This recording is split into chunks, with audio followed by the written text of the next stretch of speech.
સુરેન્દ્રનગરના ખાખરેજીમાં વીજ કંપની અને ખેડૂતો આમને સામને આવી ગયા. વીજ લાઈનના વળતર મુદ્દે ખેડૂતોએ વિરોધ કર્યો.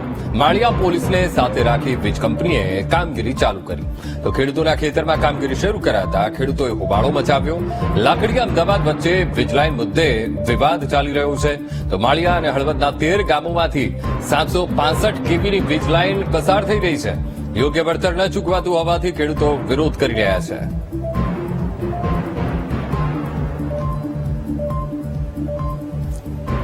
તો સુરેન્દ્રનગરનું ખાખરેજી ગામ અને વીજ કંપની અને ખેડૂતો આમને સામને આવી ગયા છે. વીજ લાઈનના વળતર મુદ્દે ખેડૂતો વિરોધ ઉપર ઉતરી આવ્યા. વીજ કંપનીએ કામગીરી ચાલુ કરી અને ત્યાં ખેડૂતો પહોંચ્યા અને કામગીરી શરૂ કરાતા જ ખેડૂતોએ ત્યાં હોબાળો કર્યો, પોતાનો વિરોધ પ્રગટ કર્યો.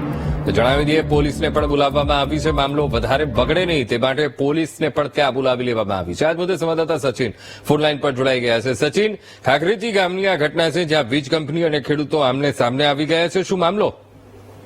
બીજો વાત કરવામાં તો વીજ કંપની અને ખેડૂતો આમને સામને આવી ગયા હતા કે વીજ લાઈન નાખવાને લઈને ખેડૂતો વીજ કંપની સામે આવી ગયા હતા અને હાલ પોલીસને સાથે રાખીને કાર્યવાહી આગળ હાથ ધરવામાં આવી. જી બિલકુલ સચિન, સમગ્ર માહિતી સાથે જોડાવા બદલ આપનો આભાર.